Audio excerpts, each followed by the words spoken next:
Hi everyone, so today we're going to be talking about five-way substitute lead. This is another voicing technique that we're going to use for five voices, so this is very appropriate for the saxophone section. As a matter of fact, this is probably the primary harmonization technique that we will use in our saxophone soli in our project. If you listen to some Thad Jones and you listen to his saxophone solis, he generally uses this type of technique where you have five different notes in your voicing. And I guess, the thing that's going to make this different is that the root, different than spread voicings, that is, that the root is not going to be in the lowest voice necessarily. But we are going to have five different voices in there. So there's a few rules that we need to check out to put this type of thing together, and there's kind of some cautionary stuff too. So the first thing we're going to do is, determine the category of the lead note. So for instance here, in my D minor 7, my first example here, that is a fifth of the chord, right? And what we're going to do after that is we're going to create one of the voicings that we know and very well from last semester, either a four-way close voicing, a drop 2, a drop 3, or a drop 2 and 4 voicing under that particular note. Then we're going to determine available substitutions for the lead note based on that category. So in this case, the category of the lead note is 5. So we would then consult our chart of substitutions, or hopefully you have that memorized by now. And we would find in the case of a minor 7th chord, that would be an 11th. And what we're going to do is we're going to add the substitute note approximately 1 octave down from the lead note. So instead of double lead, where we would just repeat the lead note down the octave, we're actually going to sub for that particular note. That would be down the octave. Sometimes we're going to find that there's no possible sub for the lead note, and then we're going to look to another voice to sub. But one of the cautionary things that we have to look out for is you always have to check for those flat 9 intervals.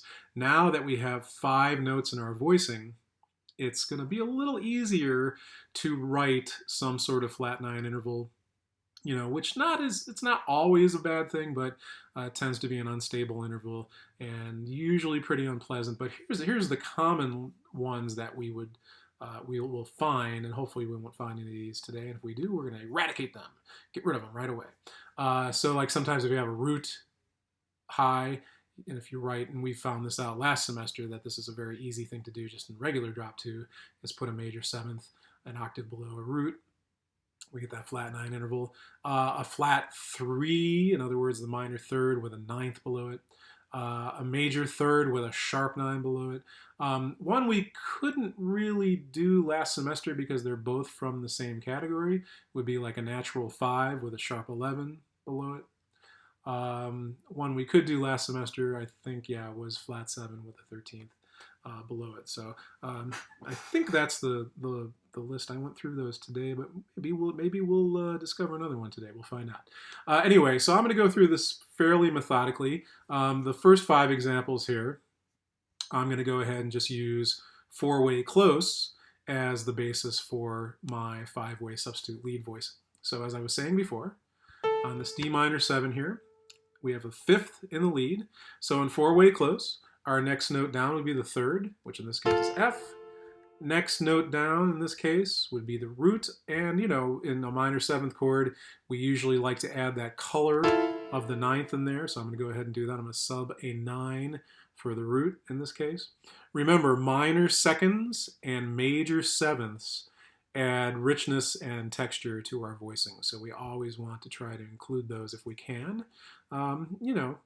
They have a certain sound to them, though, so it's up to you as the arranger, but at the end of the day, I really like them. Next one down would be the 7th, which I'm going to add here in the bass clef. Once again, I'm kind of arbitrarily doing that, but, in your sketch for your saxophone project coming up or your big band project, it's just a good idea to keep consistent. So I'm trying to keep consistent during these videos and do 3 up and 2 down. So now we would go an octave away from our lead note. Now if I just put the A there, that would be our traditional double lead, which is actually great, and double lead sounds good. Sometimes in a soli, maybe you'll go back and forth between traditional double lead and five-way substitute lead. I tend to find though that you do notice the difference between 4 and 5 note density pretty readily. So it's going to be up to the what you're doing in your arrangement, so forth. But you'll see that this creates pretty dense sort of sound to it. So what we're going to do here, instead of that A, we're going to sub in the 11 for the 5, and that's now going to be in the bottom voice. So I'm going to go ahead and upgrade my chord symbol here, D minor 11 to D minor 11, and that's assuming that there is a natural 9 in it. So if we look at this on the keyboard over here, we will see that here's our lead note. Make sure I'm off. Okay. Lead note, 3, 9, 7, and then down the octave here, that would be our double lead, but we're subbing. So this is our 5-way substitute lead for that D minor 7. We've turned it into a D minor 11 chord. I'm going to put the root in there. This is not in the voicing, but just so we can get a context of what this sounds like. I love D minor 11 chords. They have, this sort of nice, well, first of all, they have all the features of that beautiful, F major 7 chord in the right hand in this case, and then that sort of nice sussy, shimmery fourth in there. It's just a really nice sound, and it's pretty dense. We've upped the density of the chord by doing that, so it's got kind of a nice crunchy sound to it. Let's continue along here. So on this G7 with a flat 13 and a sharp 9. With this 5-way substitute lead technique, one of the things that we have to be concerned about is the chord scale, right? We want to make sure that when we do our substitutions, we keep them within the chord scale of the moment. So, to me, if I'm looking at this dominant, flat 13 and sharp 9 puts it firmly in the category of the altered scale. So whatever notes or whatever substitutions I do here are going to need to come from that altered scale, and that's going to retain the sound of this dominant. So, let's go ahead and do a 4-way close voicing here, and then we'll figure out what to do with the substitute lead. So this is a B flat in the lead. That's a sharp 9 on a G7, which is a sub for the root. Next one down would be the 7. Next one down would be the 5th, and in an altered chord, there is no natural 5, so we have to sub something for the 5. Because the chord symbol here says flat 13, I'm just going to go ahead and put in that flat 13 in this case. And then the one note that we're missing is the 3rd, so I'm going to stick that in the bass clef here. Now, to create our 5-way substitute lead, we go down an octave, approximately, from that B flat. And this is the root category. So there's actually 2 notes here that we could choose from. We could either choose a G, which would actually put a root in the lowest voice, or we could choose the other sub that we have available in the altered scale, which is the A flat. And I like it crunchy, so we're going to go ahead and put in that A flat here. So now we have a chord that not only has the flat 13 and the sharp 9, but a flat 9 in it. At this point, maybe it might be easier for us to just call this chord what it is, G7 altered, right?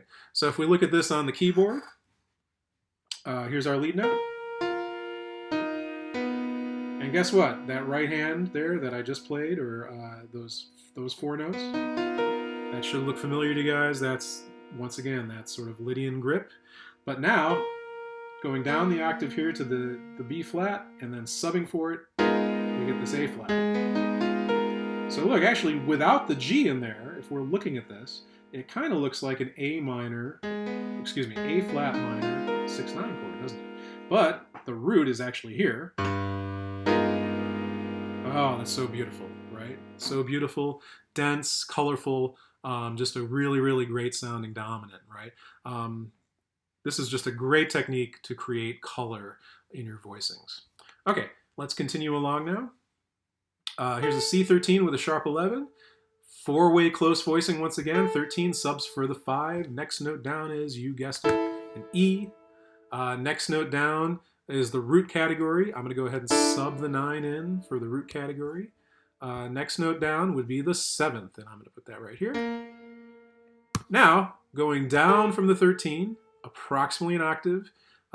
If we went down just the octave, that would give us the A, that would give us the double lead. But if we go to our table, we'll find in this particular chord, another sub for that note would be that sharp 11. And to keep that color in there, I'm going to go ahead and put that sharp 11. The other option would be to put the 5, but maybe that's not quite as colorful. But once again, it depends on what you want to hear in this particular chord. I like the sound of the sharp 11 in there, so I'm going to go ahead and sub the sharp 11 for that 13 that's there. So once again, let's go to the keyboard.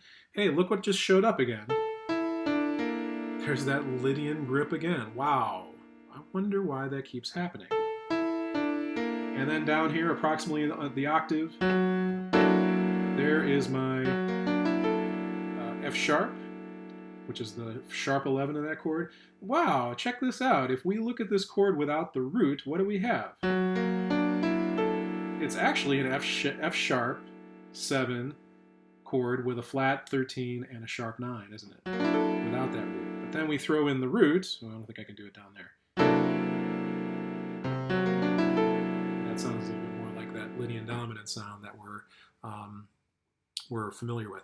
Once again, the reason that happens is F sharp, some sort of S sharp 7 is the tritone substitution of a C7. So there's this very, very close relationship, right? As a matter of fact, guess what? These are both, I'm going to play this again. So F sharp 7 altered and C7, Lydian dominant, are both from what parent scale? G melodic minor. They're both from that same G melodic minor scale. So actually they have that relationship as like a tritone sub relationship. Pretty cool, huh? All right, next one. Let's look at this one. This one comes from auxiliary diminished. Once again, 4-way close voicing I'm going to create. That's a flat 9 subbing for the root. So next one down is 7. Next one down after that is the 5th category. Hey, we have a 13 here in the chord symbol, so maybe I'll just put in a 13 there. Next one down would be the 3rd. Stick that in the bass clef.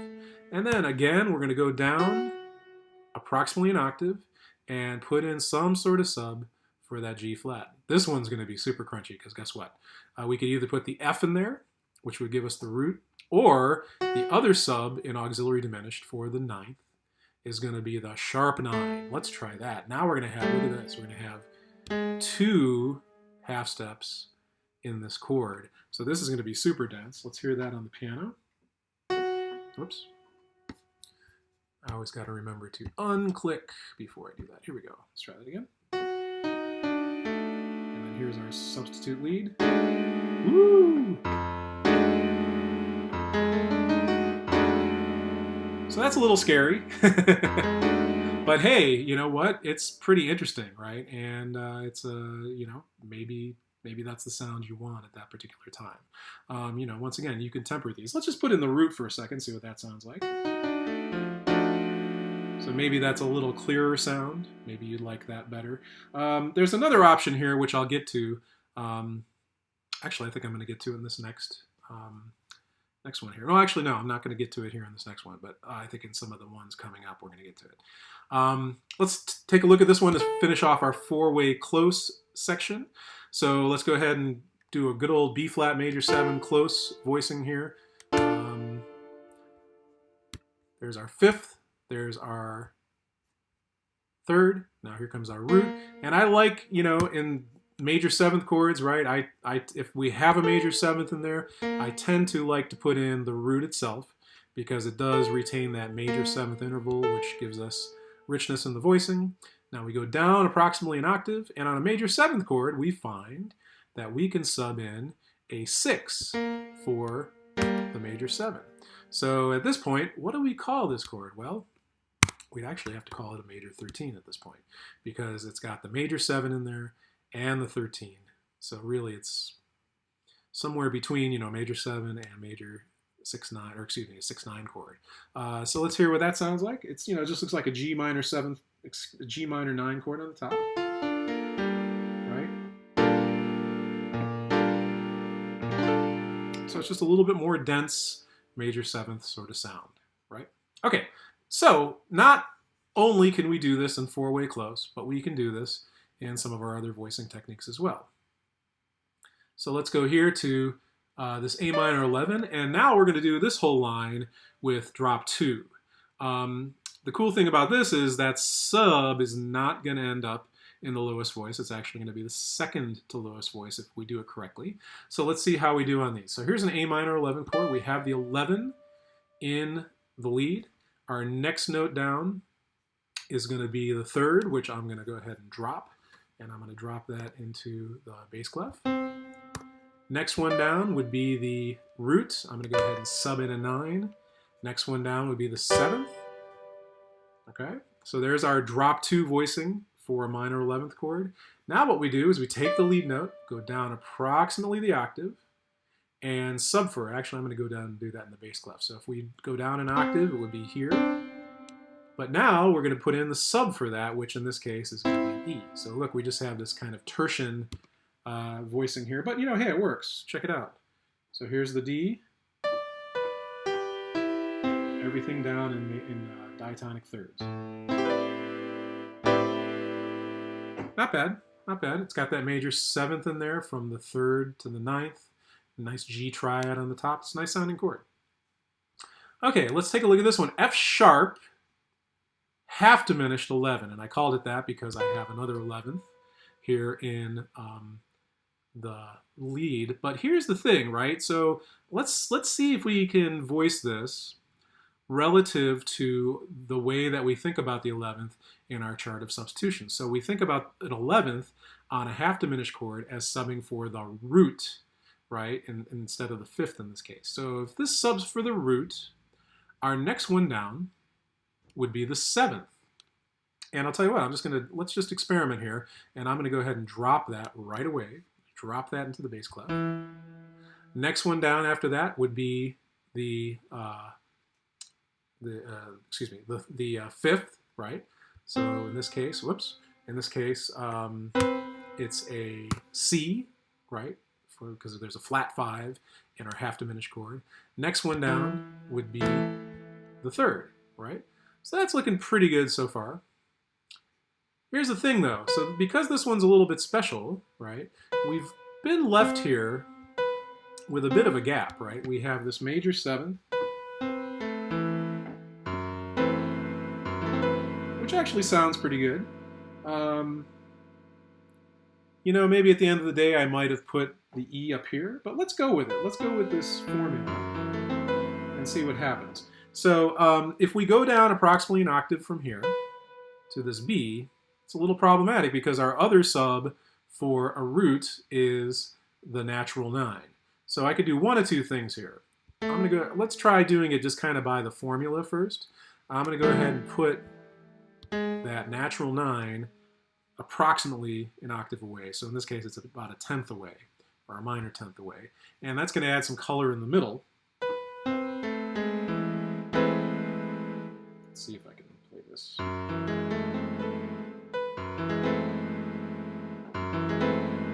So that's not bad. That's not bad. However, I'm not super enthusiastic about this big major 7th interval we have here between the first voice and the second voice. So maybe to fix this, there's actually a couple things we could do. Maybe instead of putting that G sharp here, what if we put it up there? So now that kind of gives us a little bit better intervallic relationship here in the top 3 voices.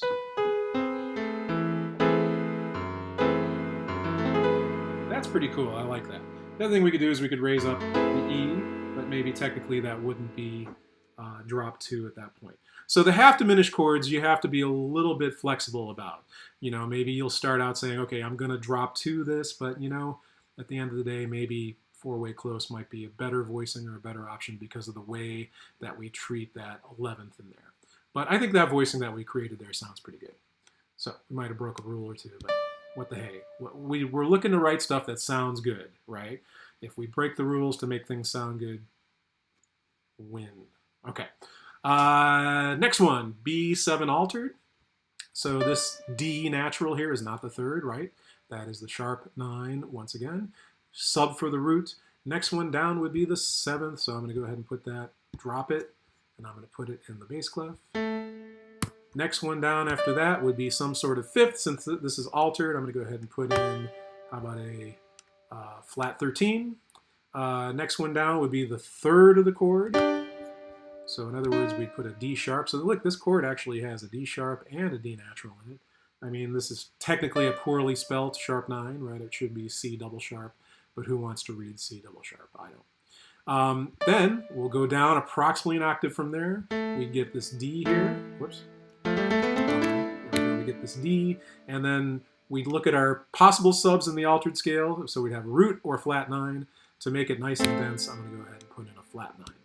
So this is a pretty nice sounding voicing. So here's our D, G, D sharp, C, and A. And then so there's our voicing. Kind of looks like an A half diminished chord with an 11th in it, doesn't it? But let's put in the B. Right? And once again, there's that relationship, right? Because A half diminished and B altered both come from the parent scale of C melodic minor, right? So they both come from that particular parent scale. So these type of relationships actually happen quite a bit, right? That's the kind of neat thing about getting into this 5-way density. You know, maybe we start to see these relationships a little bit more clearly. Okay, let's go to this one here. Maybe we'll try to treat this one a little bit differently and see what happens. So E flat 13 with a sharp 11. We have a fifth category note in the lead. Our next one down would be the third category. So what we're going to do is drop that down an octave. Next one down is root category. How about we sub a 9 in there? And the next one down is the seventh category, which we cannot sub for. So now we can go down in approximately an octave from, you know, that C. There's our C down an octave. And we look, and what are our possible subs in this particular chord scale with a Solidian dominant chord scale? So it can either be natural 5, B flat, or A natural. I tend to put in the A natural. And let's see what that sounds like. Let's see if I can get the E flat. Yeah, I can't. Let's see. I like that probably the best because that is giving us all the beautiful extensions that are in that Lydian dominant chord. As a matter of fact, if we kind of extrapolate some of them, we get an F triad with an E flat 7. I like it. I'm just going to leave it that way. The other thing we could do is sub in the B flat. And look, it'd be like kind of like a G half diminished chord, right? That one I'm having trouble getting. It'd be like G half diminished, you know, with an 11th in the lead, but having an E flat as the bass. Okay, but I like this version the best. F13, let's check this one out. This will be a fun one. So that's the fifth of the chord. Next one down is going to be a third. I'm going to drop that down the octave. Next one's going to be the root. And you know, you may have noticed that for all of these, I pretty much just about every time sub for the root. You know, once again, I'm trying to create chords that have beautiful color in them. Then our seventh, which we cannot sub for, it would be next. So then our possible subs here, well, I mean, really in just an unadulterated F13 chord, there's really just one. I mean, we could throw a sharp 11 in there to make it the Lydian dominant sound, but I don't want to do that this time, so I'm going to sub a 13 in there instead. And that's going to give us a half step between this E flat and this D. It's going to be a pretty beautiful chord. And let's see here. Let me do this. Very nice representation of a 13 chord. All right, one row to go, and on this row what we're going to do is we're going to do drop 2 and 4. So notice my lead notes are pretty high here in the tessitura. They're up around the top of the treble stuff clef. The treble staff clef. Wait, the treble clef staff. Okay, I think I got it now. That was a great spoonerism. Anyway, okay. So let's look at this one. B flat minor 9. So if we're going to create a drop 2 and 4 voicing on this one, so this is a fifth category. Next one down is a third category. Whoops, I didn't mean to do that. Next one down is the third. I'm going to go ahead and put that because let's see, let me think about this for a second. What voices are going to be there? Actually, I think I'm going to put that in the bass clef. I'm going to put that right in the bass clef. So here, E flat. Next one down is going to be the root category, right? So once again, you guessed it, I'm subbing the 9th for the root. Next one down is going to be the 7th, so this is drop 2 and 4. We are going to actually drop that down as well. So I mean, this is working out nice, right? We have the 3rd and the 7th in sort of the lower tessitura of this voicing, which is where we want that 3rd and 7th, right? Generally, the 3rd and 7th tend to sound really nice in that lower part of the register. Okay, so now the cool thing about this technique is the substitute note is generally going to find itself in this region here that's kind of empty in drop 2 and 4, right? And I think, you know, from last semester we discovered that drop 2 and 4 is usually not very good sounding unless you did a double lead. So our traditional double lead would be right there, filling in that gap between the 2nd and 3rd voice. But in this case, we're going to do a substitute lead. So sub for the 5 on a B flat minor 9 would be an E flat, right? In other words, an 11. Maybe I upgrade my chord symbol here. Forgive me if I didn't upgrade some of the chord symbols before, but we're definitely going to do this one. So let's take a look at this one on the piano. So there's our high tessitura, F. There's still a bit, right, of gap here between the 2nd and 3rd voices, but it's not terrible. And then here's our 3rd and 7th in the left hand, right? So that's kind of dense, but it's pretty airy, right? Because it's got that very, very spread out sort of sound to it. Let me see if I can play the B flat. Yeah, it's a nice sound though. It's a nice sound, especially if you're like having your saxophone section have a soprano lead, or maybe you have some sort of woodwind things going on. You know, once again, we don't talk too much about voicing across the band, you know, but that's something that Duke Ellington would do quite a bit, right? You know, maybe have a trumpet, a trombone, and some sort of woodwind playing together, you know, across the band. Experiment. And, you know, with your big band project coming up, second half of the semester, that would be a good place to experiment with that type of thing. But we're going to use this primarily, right, for our saxophone section in our saxophone project that's coming up. Okay. Next one, C13 with a flat 9, auxiliary diminished scale. That is the root category, right? Next one down is 7th. I'm going to drop it down here. Next one down is going to be our 5th category. What if I sub in a 13 for the 5, right? It's in the chord symbol. Why not? Next one down is going to be the 3rd of the chord. Then we do this. We go down approximately an octave, right? From, oops, sorry, I forgot to drop that. My bad, I forgot we were doing drop 2 and 4 here. Gotta drop that puppy down. Okay, here we go. So there's, once again, look, that, you know, since we have this nice extension here in the lead, drop 2 and 4 results in usually the 3rd and the 7th of the chord being down here. So now we're gonna go down approximately an octave from the D flat, and I'm gonna sub for it. Guess what? I'm gonna sub a sharp 9 to give myself some crunch in there. So we're gonna be putting in, excuse me, a D sharp, right? Or an E flat, whatever you want to spell it. So this chord's got some really nice crunch in it.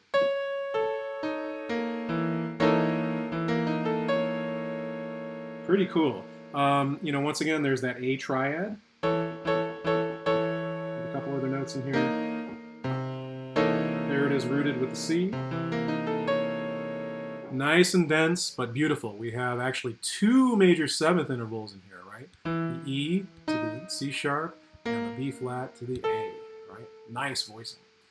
Next one, E7 altered. So that's a root category. Next one down is the 7th. I'm going to stick that down here. Make it a whole note. Stick that down here. Next one down. Let's change it up a little bit on this one. I've been putting a lot of flat 13s in there. Let's go ahead and make this one a sharp 11 instead. So I'm going to sub a sharp 11 in for my 5th category. And then the next one down would be the 3rd, which would be G sharp, right, in this case. And then let's go down approximately an octave, right? And sub for that. Instead of a flat 9, I'm going to put a sharp 9 in there. Whoops, wrong way. Once again, this could be another pretty dense chord. Look, we have there's going to be a little bit of a cluster in the middle here. Check this out. So here's our lead note. Here's our sharp 11, third, sharp 9, 7th. That's pretty cool sounding, actually, right? And then here's the E in the bass. Ooh, it's got a nice sound to it. Very, very dense, but very, very interesting. I think Thad would be proud on that one. All right, let's try this one with our rules. Ooh, guess what? This is not going to follow the rules very easily, is it, right? If we look at our lead note here, this is a half diminished chord with a 7th in the lead, and we do not have a substitution for the 7th in the lead. So let's figure out what's going to happen here. So let's first of all go ahead and try to do some sort of nice drop 2 and 4 voicing on this. So that's the 7th. Next one down would be the flat 5, which we cannot sub for in the half diminished chord. Next one down would be the 3rd. Whoops. Always do that. Okay, back. Next one down would be the root, and we want to drop that as well. Here's the thing, right? So our possible subs. Well, let's see here. Let me just go put the root in here for a second.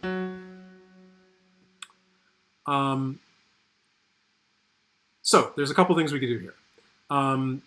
This one's a little bit more problematic because there's only one possibility for subbing in this particular chord. So what we're going to have to do is actually sub twice for the root. So the spacing, to me, is going to be up to you in this particular chord. Now, if we left it in this sort of drop 2, drop 4 idea, we could sub another thing for the root. So actually, so we could do one of 2 subs for the root. Actually, I'm sorry. There's really 3 subs that we can do here, right? One is the root itself. One is the G sharp, which is the natural 9. Now, here's where that flat 9 thing comes into play. If I sub in a G sharp down here for that F sharp, we've created a bit of a problem here with this flat 9 interval from the G sharp to the A. The other sub we can do is the 11th, which I could put there. And that's pretty interesting already. Let's try this. Let me put the 11th there and just the root at the bottom. And here's what that sounds like. Pretty spread out, though. That's the only problem with this one. Not bad. Not bad. The other thing we could do is we could sub in the other sub for the root, which is the G sharp. That would give us this kind of rub here right in the middle. But that violates what rule technically? Technically violates that ASS rule, right? You generally don't like to have half steps with these large intervals around them. I mean, this part really doesn't violate it, but this part does, because we have a tritone up here, but we have a perfect fifth down here. Here's another option. What if we put an F sharp here and the B there? So now we have a voicing that's a little bit spaced nicer. Let's see what that one sounds like. I kind of like that one. Not bad. So anyway, I guess the point of this particular one here is, well, 2 points. First of all, when you cannot sub for your lead note, in other words, if it's like a 7th or 3rd or just some other note that's unsubbable, actually in this case, like a 5th would be unsubbable, right? If that's a word, I think I just made it up. You have to look to another one of your notes to sub for. So in this case, we look to the root because that's the only one that we can sub for. I kind of blew off the idea of sticking to, you know, a very strict idea of drop 2 and 4, and then just sort of came up with, you know, a voicing that I liked. You know, trying to look out for those flat 9 intervals, trying to space things nicely, and it worked okay. Let's see what we can learn from this diminished chord here, and then we'll be done with our video for today. So we're going to try a drop 2 and 4 version of this. So our next one down, in this case, that's the 5 of the chord. Next one down is going to be the 3rd. Let's put that here. Next one down would be the root, and for now I'm just going to go ahead and put in an unadulterated root or an unsubbed root. And then next one down after that would be the seventh. In this case, kind of a poorly spelled. Well, no, I guess that's spelled okay. A flat would be our seventh in this case. Now, what we would do in a diminished chord, all of the notes are subbable, right? So actually, this should be pretty easy. We go down approximately an octave, and all the notes in a diminished chord, all the subs in a diminished chord are all a whole step above that particular note. So in this case, our sub here is going to be a G. So this kind of became a B flat diminished chord with a flat 13 in it. Let's see if it actually takes that chord symbol. Nope, doesn't like that chord symbol. But that's technically what that would be if we wanted to really call it what it is. Let's hear that. So there's my F.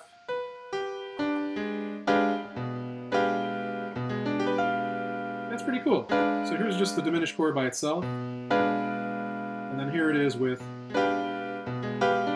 one sub. And the cool thing is when you sub in, any note for in a diminished chord, you're either going to get that half step rub or you're going to get a major seventh interval. In this case, look, we get the major seventh interval from here to here, from the A flat to the G. So that gives us a little bit more richness to that particular chord symbol. All right, hopefully you guys get this by now. My next video, I'm going to look at trying to incorporate this technique into a line. Of course, when we put this into a line, it becomes a little bit more complicated in that we have to look out for approach techniques and things like that. So we'll do an example like that. You guys are actually going to do 2 assignments that have to do with harmonizing a melody, and this is going to warm you up for your saxophone project. All right, see you next time.